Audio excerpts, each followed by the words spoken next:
নবীজি বলেন যে জিব্রাইল আলাইহিস সালাতু ওয়াস সালাম একদিন আমার কাছে আসলেন। জিব্রাইল আলাইহিস সালাতু ওয়াস সালাম, যিনি ওয়াহি এর ফেরেশতা, মালিকুল ওয়াহি, ওয়াহি এর ফেরেশতা, মালাকুল ওয়াহি, তিনি সব নবীদের কাছে আল্লাহ তাআলার পক্ষ থেকে ওয়াহি নিয়ে আসতেন, আগমন করতেন। শেখ শিহাবুদ্দিন সাহরাবর্দী রহমতুল্লাহ আলাইহি আওয়ারিফুল মাআরিফের মধ্যে একটা তথ্য দিয়েছেন যে হযরত জিব্রাইল আলাইহিস সালাতু ওয়াস সালাম কোনো নবীর কাছে একবার, কারো কাছে 5 বার, কারো কাছে 10 বার, কারো কাছে 50 বার, আর সবচেয়ে বেশি হযরত জিব্রাইল আলাইহিস সালাতু ওয়াস সালাম ওয়াহি নিয়ে এসেছেন মূসা আলাইহিস সালাতু ওয়াস সালামের কাছে 500 বার। আর সেখানে নবীজি জনাবে মুহাম্মদুর রাসূলুল্লাহ সাল্লাল্লাহু আলাইহি ওয়াসাল্লামের কাছে ওয়াহি নিয়ে জিব্রাইল আলাইহিস সালাতু ওয়াস সালাম আগমন করেছেন 24,000 বার। 24,000 বার। তো এরকম একদিন জিব্রাইল এসে, নবীজি বলেন, জিব্রাইল আসলেন, ক্বাল আলী জিব্রাইল, জিব্রাইল এসে আমাকে বললেন, ইয়া রাসূলুল্লাহ তুফতু মাশারিকাল আরদি ওয়া মাগারিবাহা, আমি পূর্ব থেকে পশ্চিম, পশ্চিম থেকে পূর্ব, দক্ষিণ এবং উত্তর, অর্থাৎ সারা পৃথিবী বিচরণ করেছি, কারণ সব নবীদের কাছে তো উনি আসছেন।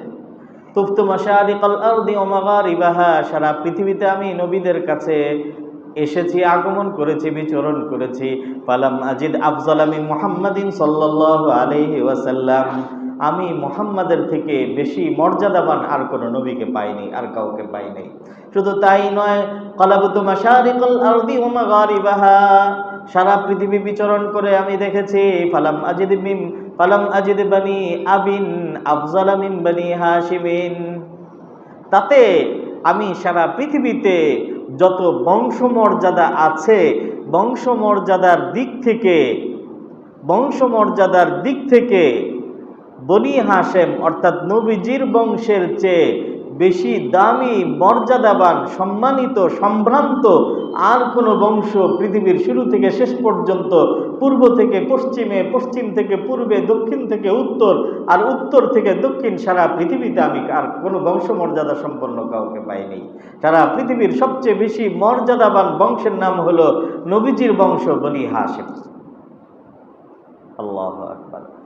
হযরতে নবী আলাইহিস সালাতু ওয়াস সালাম, সহিহ মুসলিমের হাদিস, নবীজি বলেন, ইন্নাল্লাহ আস্তাফা, নবী তো পৃথিবীতে আগমন করেছেন। কত নবী আগমন করেছেন? লক্ষ লক্ষ নবী, আল্লাহ তাআলাই ভালো জানেন, সঠিক সংখ্যা আমরা জানি না।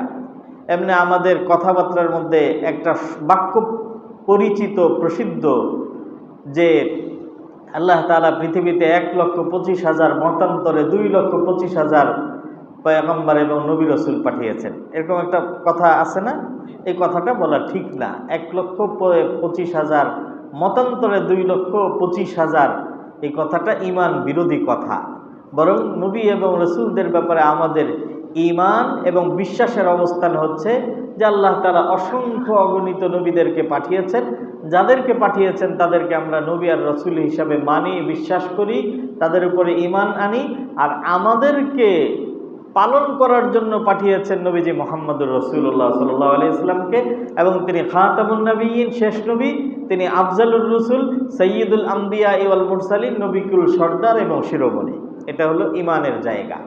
সুনির্দিষ্টভাবে এভাবে সংখ্যা নির্ধারণ করার কোনো সুযোগ নেই, কারণ যেহেতু কোনো অথেন্টিক সোর্স এবং রেওয়ায়াত বা বর্ণনা এ ব্যাপারে নেই।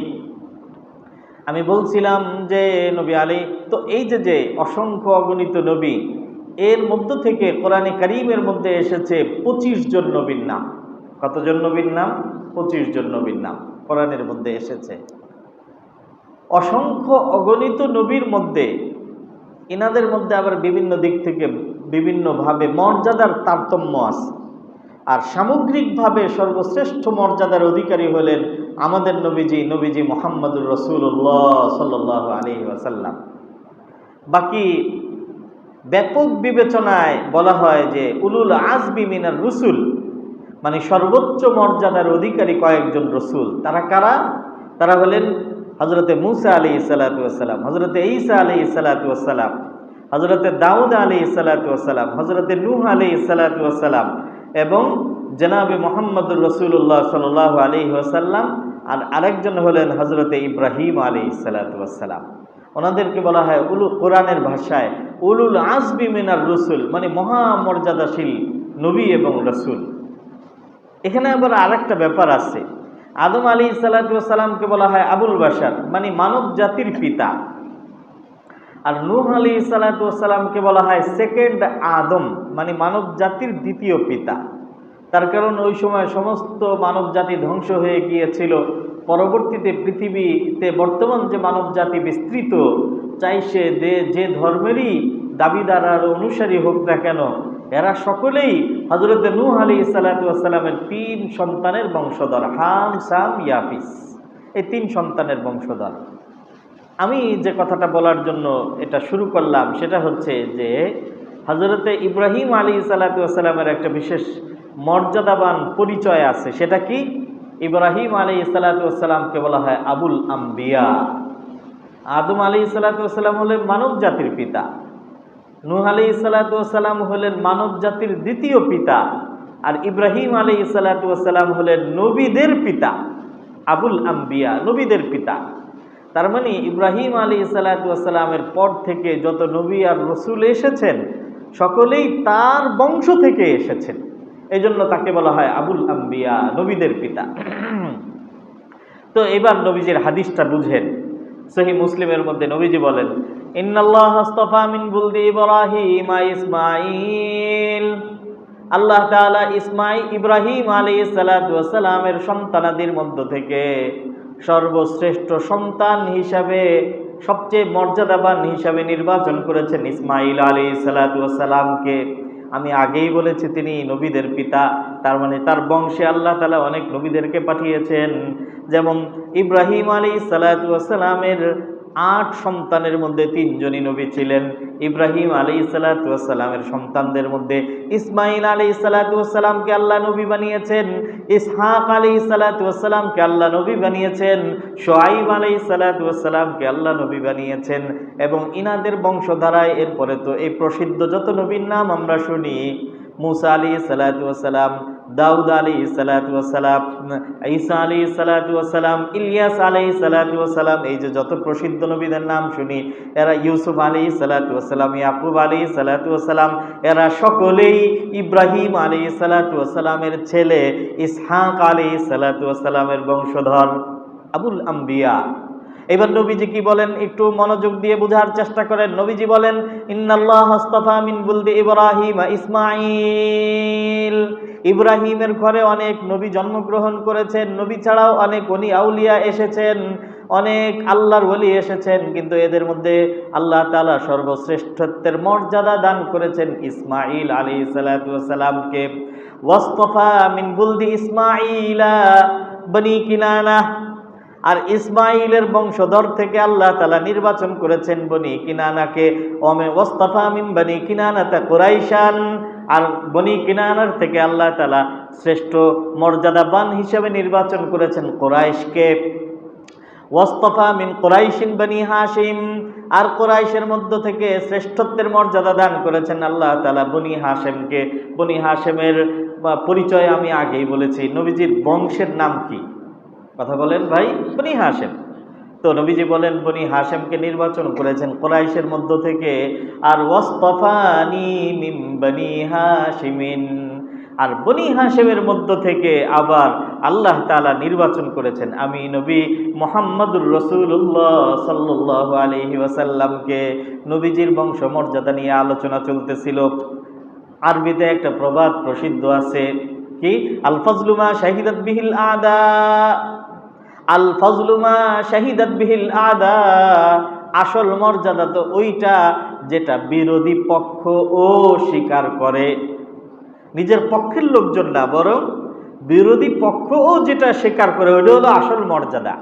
নবী আলাইহিস সালাতু ওয়াস সালামের এই বংশ মর্যাদা এটা শুধুমাত্র নবীজির পক্ষের তথা মুসলমান নয়, নবীজির বিপক্ষ প্রতিপক্ষরাও স্বীকার করেছে। একটা উদাহরণ ঐতিহাসিক গত সপ্তাহে যে আলোচনা আরম্ভ করেছিলাম, নবীজির নবুয়তের ওই সময়ে পৃথিবীর পরাশক্তি ছিল দুইটা, একটা হলো রোমান এম্পায়ার আর একটা হলো সাসানি এম্পায়ার, রোম এবং পারস্য যাকে বলা হয়, আর তাদের উপাধি ছিল কিসরা এবং কায়সার। তো আমি কিছু আলোচনা তো আগেই করেছি যে আল্লাহ আকবার, পারস্য সম্রাট রোমানদের বিশাল বিস্তৃত তাদের যে রাজ্য ছিল, তাদের রাজ্য কতটুকু বিস্তৃত ছিল? তাদের রাজ্য পুরা ইউরোপ, আফ্রিকা এবং এশিয়া উপমহাদেশেও তাদের রাজ্য বিস্তৃত ছিল, এবং সঙ্গত কারণেই তাদের অনেকগুলো রাজধানী ছিল। তাদের ইউরোপ বিষয়ক রাজধানীর নাম ছিল কনস্টান্টিনোপল, আর এশিয়া বিষয়ক রাজধানীর নাম ছিল হিমস, ইংরেজিতে বলা হয় হোম, বর্তমান যেটা সিরিয়ার মধ্যে পড়েছে। তো পারস্য সম্রাট সামরিক অভিযান এবং যুদ্ধ পরিচালনা করে রোমানদের রোমানদের বিভিন্ন অঞ্চল দখল করে নিয়েছিল, এমনকি ইউরোপিয়ান রাজধানী কনস্টান্টিনোপলও দখল করে নিয়েছিল। কনস্টান্টিনোপল দখলই শুধু করে নাই, বরং রোমানরা ছিল ধর্মীয়ভাবে খ্রিস্টান, আর ওই সময়ে তাদের কেন্দ্রীয় ইবাদতের স্থান ছিল বর্তমান বাইতুল মুকাদ্দাস, যেটাকে জেরুজালেম বলা হয়, এবং ওই সময়ে বলা হইতো ইলিয়া। তো তারা জেরুজালেমের থেকে, বাইতুল মুকাদ্দাসের থেকে, মসজিদে আকসায়ের থেকে খ্রিস্টানদের ধর্মীয় পবিত্র প্রতীক সালিবে মুকাদ্দাস অথবা পবিত্র ক্রুশ, এটা পারস্য সম্রাট ওইখান থেকে নিয়ে এসে নিজের অধিকৃত করে রেখেছিল। গত সপ্তাহে আমি বলেছিলাম যে 610 খ্রিস্টাব্দে রোমান সম্রাট তৎকালীন, যার হাত থেকে এই সমস্ত সাম্রাজ্য ছুটে গিয়েছিল, ফোকাসের থেকে এই অঞ্চল রোমান সাম্রাজ্যের উপরে ক্ষমতা দখল করে হিরাক্লিয়াস, ইসলামী রেওয়ায়েতের মধ্যে, বর্ণনার মধ্যে যার অনেক বেশি নাম এসেছে। হিরাক্লিয়াস 610 খ্রিস্টাব্দে, 610 খ্রিস্টাব্দ নবী আলাইহিস সালাতু ওয়াস সালাম জন্মগ্রহণ করেছেন 570 খ্রিস্টাব্দের এপ্রিল মাসের 20 তারিখে। 610 খ্রিস্টাব্দে নবীজি যখন নবুয়ত প্রাপ্ত হচ্ছেন, বা নবুয়ত প্রাপ্তির 1-2 বছর পরে। তো হিরাক্লিয়াস ক্ষমতা দখল করেই তার প্রধান কাজ যে কনস্টান্টিনোপল এটাকে আবার পুনরুদ্ধার করতে হবে, এবং ঠিক 15 বছরের মাথায় 625 খ্রিস্টাব্দে হিরাক্লিয়াস এই কনস্টান্টিনোপল পুনরুদ্ধার করতে সক্ষম হয়েছে। এবং এ সংক্রান্ত কিছু কথা আমি গত সপ্তাহে বলেছি। 625 খ্রিস্টাব্দে কনস্টান্টিনোপল পুনরুদ্ধার করেই সে ধর্মীয়ভাবে একজন ধর্ম পালনকারী খ্রিস্টান ছিল।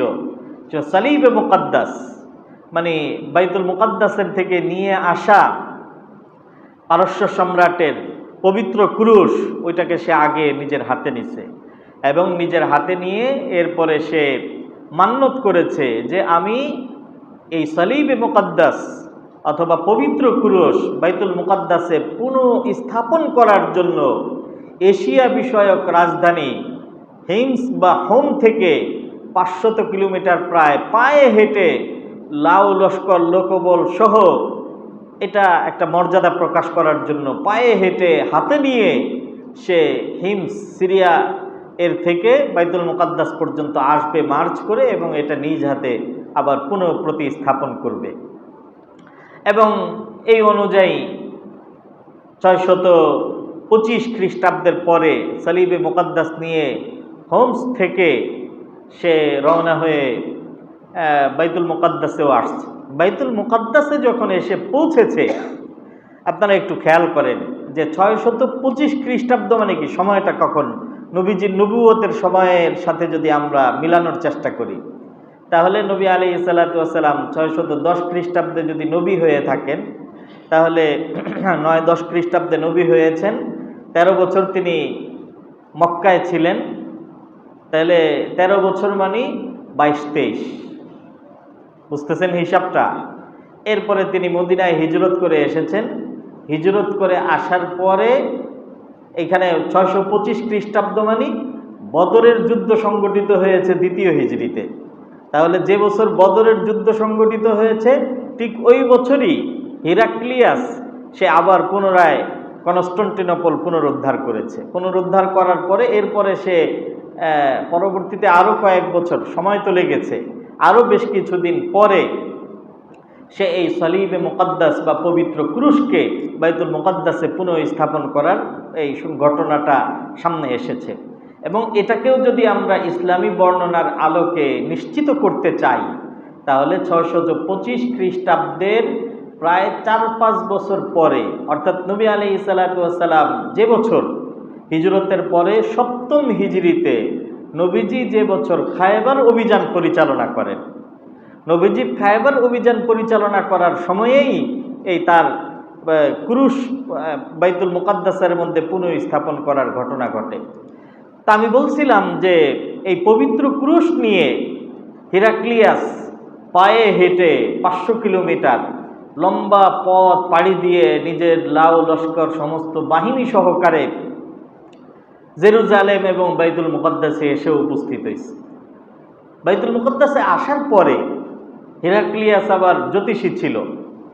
তো হঠাৎ একদিন তার সেনাবাহিনীর লোকজন অথবা কাছের লোকজন, বুখারী শরীফের প্রথম খণ্ডের ৭ নম্বর হাদিসের মধ্যে এসেছে, ৭ নম্বর হাদিসের মধ্যে এসেছে যে তার ঘনিষ্ঠ লোকজন তাকে বলল, আন্না হিরাক্লিয়াস আসবাহা ইয়াউমান খাবিসান নাফসি, হঠাৎ একদিন সকালবেলা একদম মন খারাপ, বিষণ্ণ, বিবর্ণ। তো এই জন্য তার আশেপাশের একজন ক্বালা বাযু বিতারাকাতিহি ক্বাদ ইস্তানকারনা হাইআতাক, কি ব্যাপার, আপনাকে আজকে খুব বিষণ্ণ মনে হচ্ছে। তো হিরাক্লিয়াস জবাব দিল যে বিষণ্ণ মানে আপনি তো আজকে খুব ভয়ঙ্কর একটা স্বপ্ন দেখছি। বুখারীর বর্ণনার মধ্যে 2 রকমের আছে, যে হয়তো সে স্বপ্ন দেখছে অথবা সে জ্যোতির্বিদ্যা জানতো, জ্যোতির্বিদ্যার গণনার আলোকে বিষয়টা বুঝতে পারছে। তো স্বপ্ন দেখার বর্ণনার মধ্যে আসছে, সে বলতেছে যে মন খারাপ হওয়ার কারণ হলো এই, ইন্নী ক্বাদ রাআইতুল লাইলাতা, আমি আজকে রাত্রে স্বপ্ন দেখি যে আন্না মালিকাল খিতানি ক্বাদ যাহার, আমি স্বপ্ন দেখি যে পৃথিবীতে খতনাকৃত একটা জাতি, এই জাতির সর্দার আমার এই রাজত্বের উপর সহ সারা পৃথিবীর উপরে তার ক্ষমতা বিস্তৃত হয়ে গেছে। এমন এক জাতির সর্দারের যারা খতনা করে, আমাদের আঞ্চলিক ভাষায় বললে মুসলমানি করে, তো এই রকম এক জাতির সর্দার সারা পৃথিবীতে তার রাজত্ব বিস্তৃত এবং আমার এই রাজত্বের উপরেও, এটা দেখে আমি ভয় পেয়ে গেছি। তো এরপরে সে জিজ্ঞাসা করলো যে আচ্ছা দেখো তো যে বর্তমান পৃথিবীতে খতনা কারা কারা করে, মুসলমানি তো আসলে আমরা বলি, আসলে খতনা কারা কারা করে। তো লোকজন জবাব দিল যে লাইসা ইয়াখতাতিনু ইল্লাল ইয়াহুদ, বর্তমান পৃথিবীতে খতনা করে শুধুমাত্র ইহুদিরা, সুতরাং ফালা ইয়াহুম্মান্নাকা শানুহুম, ইহুদিদের এরা তো একদম মানে হাতে গোনা মাত্র কয়েকজন পৃথিবীতে ইহুদি, ফালা ইয়াহুম্মান্নাকা শানুহুম, ইহুদিদের বিষয়টা আপনার দুশ্চিন্তিত হবার কোনো কারণ নাই তাদের এই বিষয়ের কারণে। তারপরেও যদি আপনি চিন্তিত হন, দুশ্চিন্তিত হন, তাহলে আনতাবাত ইলা মাদাইনি মুলকিক, আপনি আপনার এই বিশাল সাম্রাজ্যের বিভিন্ন অঞ্চলে বিভিন্ন প্রদেশে লোক পাঠায়া দেন এবং আপনি হুকুম জারি করে দেন ফায়াকতুলু মান ফিহা মিনাল ইয়াহুদ, যত ইহুদি আছে এদেরকে কেটে একদম নিধন করে শেষ করে ফেলতে। অতএব আপনার রাজত্বের উপরে চ্যালেঞ্জ আর কেউ হবে না। তো এই কথা বলতে, আর দ্বিতীয় বলল এক নম্বরে ইহুদিরা খতনা করে, আর এটা নিয়ে চিন্তিত হবার ঠিক আপনার কিছুই নাই। আর দ্বিতীয় আরেকটা জাতি আছে, সেটা হলো আরবরাও খতনা করে। তো আরবরাও খতনা করে, এই আলাপ যখন চলতেছে ঠিক এই মুহূর্তে আপনারা জানেন যে নবীজি হুদাইবিয়ার সন্ধির পরে সন্ধির শর্তের আলোকে নবীজি একটা সিদ্ধান্ত গ্রহণ করেছিলেন, সেটা হলো পৃথিবীর যত রাজা প্রজা, যত শক্তি মহাশক্তি এবং রাজা আছে তাদের কাছে ইসলামের দাওয়াত দিয়ে চিঠি পাঠানো। এক একজন সাহাবীকে এক একজনের কাছে পাঠিয়েছেন। তো নবী আলাইহিস সালাতু ওয়াস সালাম ৬ষ্ঠ হিজরির পরে হুদাইবিয়ার সন্ধির থেকে ফিরে গিয়ে তিনি পৃথিবীর রাজা বাদশাদের কাছে চিঠি লিখেছেন। মিশরের বাদশার কাছে লিখেছেন, পারস্যের সম্রাটের কাছে লিখেছেন অনেকগুলো চিঠি। বিশেষভাবে 7টা চিঠির কথা তো বিশেষভাবেই উল্লেখ পাওয়া যায়। এই চিঠিগুলো এক একজন সাহাবীকে দিয়ে পাঠিয়েছেন। যেমন পারস্য সম্রাটের কাছে পাঠিয়েছিলেন হযরত হুযাফা আস-সাহমী রাদিয়াল্লাহু তাআলা আনহুকে। আর রোম সম্রাটের কাছে চিঠি পাঠিয়েছিলেন হযরতে দিহইয়াতুল কালবী রাদিয়াল্লাহু তাআলা আনহুকে। হযরত দিহইয়াতুল কালবী নবীজির চিঠি নিয়ে হিরাক্লিয়াসের কাছে আসবেন, তো সরাসরি তো আসতে পারতেছেন না। উনি প্রথমে এসেছেন গাসসান অথবা বুসরার গভর্নরের কাছে, যে বাদশার এই চিঠিটা বাদশার কাছে পৌঁছানোর ব্যবস্থা করে দিন। তো গাসসানের গভর্নর হযরত দিহইয়াতুল কালবীকে দিয়ে ওই চিঠি, যেহেতু হিরাক্লিয়াস তখন অবস্থান করতেছিলেন বাইতুল মুকাদ্দাসে, এই জন্য চিঠি সহকারে বাইতুল মুকাদ্দাসে পাঠিয়ে দিয়েছেন। বাইতুল মুকাদ্দাসে এসে যখন চিঠি পৌঁছে সম্রাট হিরাক্লিয়াসের কাছে, ওই চিঠির মধ্যে নবী আলাইহিস সালাতু ওয়াস সালাম তাকে ইসলামের দাওয়াত দিয়েছিলেন এবং চিঠির একদম 3 লাইনের খুব সংক্ষিপ্ত, বুখারী শরীফের মধ্যে চিঠিটার ভাষ্যটা এসেছে। চিঠিতে লেখা ছিল এরকম: বিসমিল্লাহির রহমানির রহিম, মিন মুহাম্মাদির রাসূলিল্লাহ ইলা আজিমির রুম। আল্লাহর নামে আরম্ভ করছি, আল্লাহ তাআলার রাসূল মুহাম্মাদের পক্ষ থেকে রোম সম্রাটের কাছে চিঠি।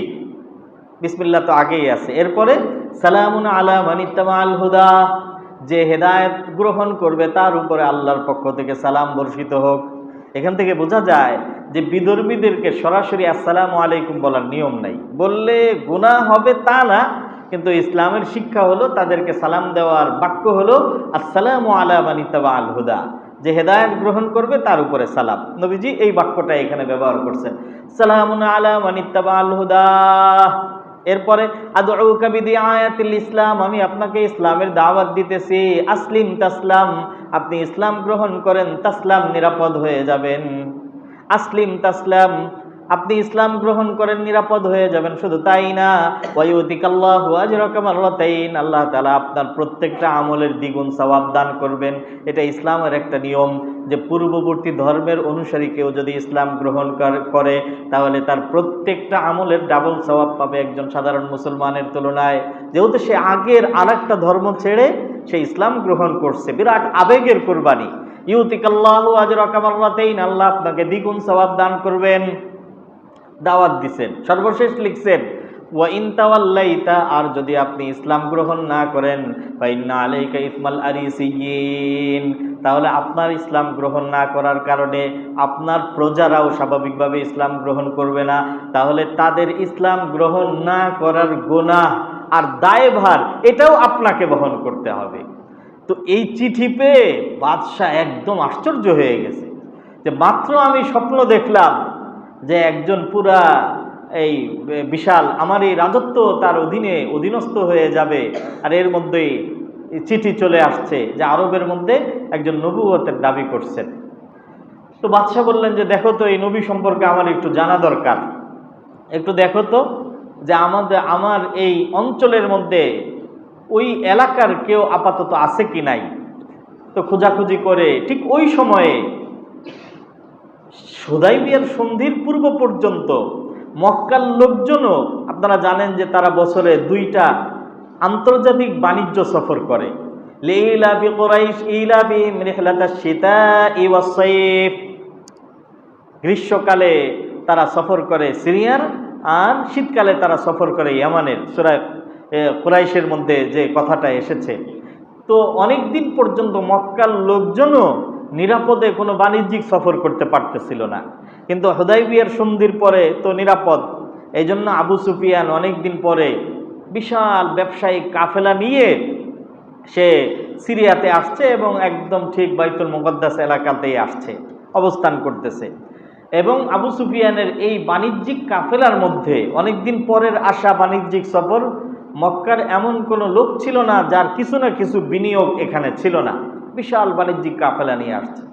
তো এরা বাজারে মার্কেটে ব্যবসা বাণিজ্য করতে ব্যস্ত, ঠিক এর মধ্যে এসে পুলিশ একদম পুলিশ বাহিনী এসে এদেরকে স্কট করে সবাইকে ঘিরে ফেলছে। ওনরা তো একদম হতচকিত, কি ব্যাপার, আসলাম এতদিন পরে নিরাপদে ব্যবসা করার জন্য, এখানে এসেও একদম পুলিশের হামলা মামলা, সব গ্রেফতার করে ফেলছে। বলেন যে আপনাদেরকে আমাদের বাদশার কাছে যেতে হবে, বাধ্য গ্রেফতার করে নিয়ে আসছে বাদশার কাছে।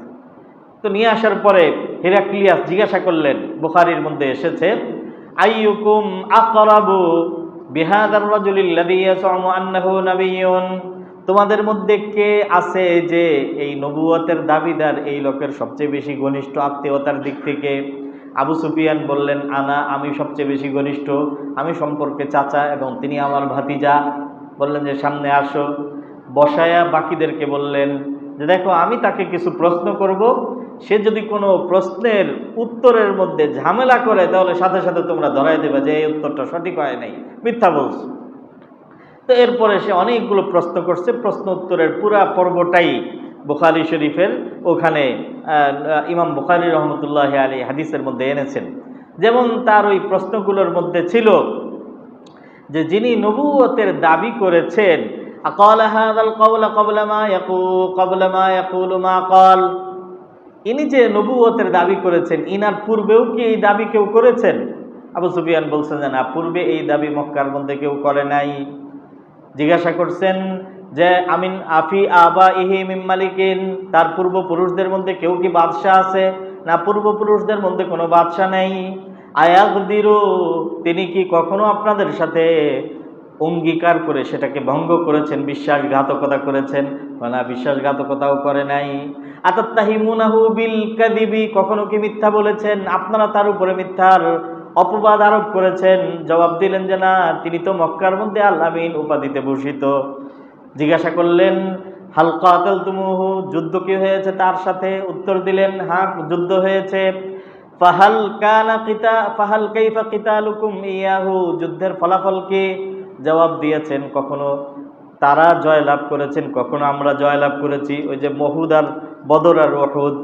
তো এইভাবে অনেকগুলো প্রশ্ন করেছেন। এই প্রশ্নের মধ্যে গুরুত্বপূর্ণ একটা প্রশ্ন ছিল, হেরাক্লিয়াস আবু সুফিয়ানকে জিজ্ঞাসা করতেছেন যে ফাকাইফা কানা নাসাবুহু, তার বংশ মর্যাদা কেমন বলেন দেখি। হযরতে আবু সুফিয়ান, হযরত মানে এখনো তো মুসলমান হন নাই, পরবর্তীতে হয়েছেন। তো আবু সুফিয়ান জবাব দিয়েছেন হুয়া ফিনা দু নাসাবিন, তিনি আমাদের মধ্যে বড় উচ্চ মর্যাদা সম্পন্ন বংশের অধিকারী। শুধু তাই নয়, লা ইয়াবসুলু আলাইহি আহাদুন নাসাবান, বংশ মর্যাদার দিক থেকে তার চেয়ে বেশি মর্যাদা সম্পন্ন পুরা আরবের মধ্যে, পৃথিবীতে তো দূরের কথা, পুরা আরবের মধ্যেও তার চেয়ে বেশি মর্যাদার সম্পন্ন আর কেউ নাই। হেরাক্লিয়াস পুরা তার প্রশ্ন উত্তর শেষ করার পরে প্রত্যেকটা প্রশ্নের উপরে উনি আবার ওনার পর্যালোচনা পেশ করেছেন, যে আমি আপনাকে জিজ্ঞাসা করেছিলাম, আপনি এই উত্তর দিয়েছেন। প্রত্যেকটা মানে এটার উপরে উনি ওনার পর্যালোচনা পেশ করেছেন। যেমন জিজ্ঞাসা করছেন যে আয়াত কি আশরাফুন নাসি ইয়াত্তাবিউনাহু আম যুআফাউহুম, সমাজের নিম্ন শ্রেণী নাকি উচ্চ শ্রেণী তার অনুসরণ করে? আবু সুফিয়ান জবাব দিচ্ছেন যে নিম্ন শ্রেণীর লোকজন, কারণ ইসলামের প্রথম দিকের মুসলমানরা দুর্বল মুসলমান ছিলেন, আপনারা জানেন। তো এভাবে এরপরে উনি যে পর্যালোচনা পেশ করেছেন, উনি বলছেন যে আমি জিজ্ঞাসা করছি নিম্ন শ্রেণী না উচ্চ শ্রেণী। অতীত ইতিহাস পর্যালোচনা করলে দেখা যায় যে প্রত্যেক নবীর প্রথম দিকের অনুসারীরা সমাজের উচ্চ শ্রেণী না নিম্ন শ্রেণী ছিলেন? কথা বলেন ভাই, নিম্ন শ্রেণী ছিলেন। জিজ্ঞাসা করেছেন যে আয়াজিদুনা আম ইয়ানকুসুন, এরা কি সংখ্যায় বাড়ে না কমে? জবাব দিয়েছেন সংখ্যায় বাড়ে। বা ইমানের বিষয়টা এরকমই, যে ইমানি আন্দোলন যখন আরম্ভ হয় খুব ক্ষুদ্র থাকে, কিন্তু এটা বাড়তে বাড়তে এক সময় এটাই একদম মিশন রূপে এবং আকারে ধারণ করে। ওই যে গুরুত্বপূর্ণ প্রশ্ন যেটা শোনানোর জন্য আমি এই ঘটনাটা বলছি, যে তার বংশমর্যাদাটা কেমন, বলছেন যে সর্বশ্রেষ্ঠ মর্যাদার অধিকারী। হেরাক্লিয়াস এটার উপরে পর্যালোচনা দিয়েছেন, কাযালিকার রুসুলু তুবআসু ফি আহসাবি কওমিহা, আল্লাহর নিয়ম এটাই যে আল্লাহ তাআলা যুগে যুগে যে নবীদেরকে পাঠিয়েছেন, যখন যে নবীকে পাঠিয়েছেন ওই নবীকে পৃথিবীর ওই সময়ের সর্বশ্রেষ্ঠ বংশমর্যাদা দিয়ে আল্লাহ তাআলা পাঠিয়েছেন। সুতরাং সমস্ত সংলাপের দ্বারা, আলোচনার দ্বারা প্রমাণিত হয়, হেরাক্লিয়াস তার ফলাফল শুনায় দিলেন যে ফাইন কানা মা তাকুলু হাক্কান, তোমার সমস্ত উত্তর যদি সঠিক হয়ে থাকে তাহলে আন্নাহু সায়াজহার, সারা পৃথিবীতে রাজত্ব তারই প্রতিষ্ঠিত হবে, অন্য কারো নয়। এবং তিনি বললেন যে ইন্নী আলিমতু আন্নাহু খারিজুন, আমি জানতাম যে শেষ নবী পৃথিবীতে আসবেন, কিন্তু ইন্নী লা আযুন্নু আন্নাহু খারিজুম মিনকুম, এটা আমার ধারণা ছিল না যে শেষ নবী আল্লাহ তাআলা তোমাদের মধ্য থেকে পাঠাবেন, বরং আমার ধারণা ছিল অন্যান্য নবীদেরকে আল্লাহ যেমন খ্রিস্টানদের মধ্যে পাঠিয়েছেন, শেষ নবীকেও আল্লাহ তাআলা খ্রিস্টানদের মধ্যেই পাঠাবেন। তো হেরাক্লিয়াসের তো বোঝা হয়ে গেছে যে এই যে মক্কায় যিনি নবুয়তের দাবি করেছেন তিনি একজন সত্য নবী। এই জন্য তিনি সমস্ত খ্রিস্টানদেরকে একত্রিত করেছেন। কোথায়? হিমসে, মানে এশিয়া বিষয়ক রাজধানীর পার্লামেন্ট হাউসে একত্রিত করে এরপরে দরজা লাগাই দিতে বলছেন। দরজা লাগানোর পরে বলছেন যে দেখো, আমি তোমাদেরকে একটা কথা বলি, তোমরা যদি চাও যে তোমরা তোমাদের রাজত্বকে ধরে রাখবে, তাহলে আমি তোমাদেরকে পরামর্শ দিব, ফাতুবাইউ হাদান নাবিয়্যা, এই নবীর অনুসরণ করো, তাহলে তোমাদের রাজত্ব তোমরা ধরে রাখতে পারবে। এবং উনি তখন বলছিলেন যে লাউ আলিমতু আন্নী আখলুসু ইলাইহি, আমার যদি ন্যূনতম ধারণার বিশ্বাস হতো যে আমি তার কাছে পৌঁছতে পারবো, লাতাজাশামতু, তাহলে এর জন্য যত কণ্ঠকাকীর্ণ সফর করার প্রয়োজন আমি করতাম। এবং শুধু তাই না, ওয়া ইন্নী লাউ ওয়াসালতু ইলাইহি, আমি যদি তার কাছে পৌঁছতে পারতাম তাহলে লাগাসালতু আন কাদামিহি, আমি তার পা ধুয়ে ওই পানি পান করতাম। মানে তার বিশ্বাসের স্তরটা কি। তো সবাইকে পরামর্শ দিচ্ছেন যে তোমাদের ভালো হবে, তোমরা এই নবীকে মেনে নাও এবং এই নবীর অনুসরণ করো। কিন্তু এই কথা বলা মাত্রই পুরা পার্লামেন্ট হাউসের মধ্যে রাজন্যবর্গ এবং যারা গুরুত্বপূর্ণ ব্যক্তিবর্গ ছিল তাদের মধ্যে একদম অস্থিরতা আরম্ভ হয়ে গেছে।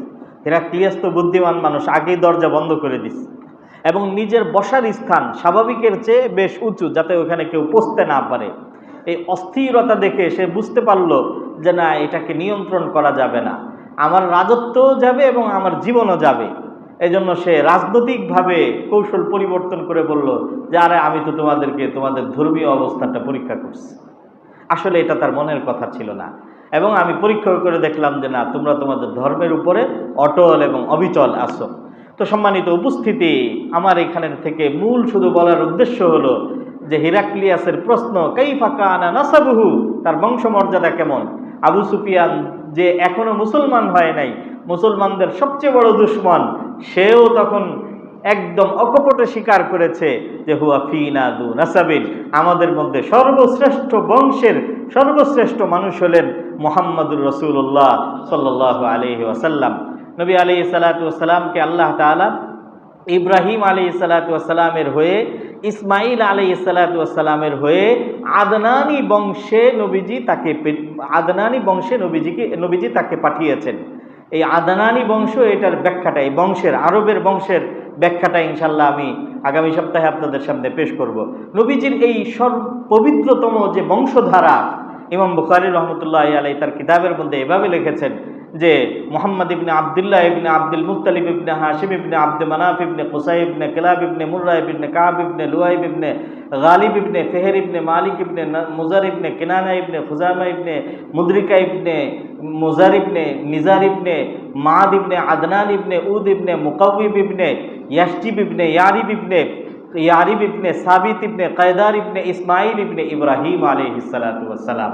তো এটার উপরে আলোচনা ইনশাআল্লাহ পরবর্তী মজলিসে এবং পরবর্তী খুতবায় হবে।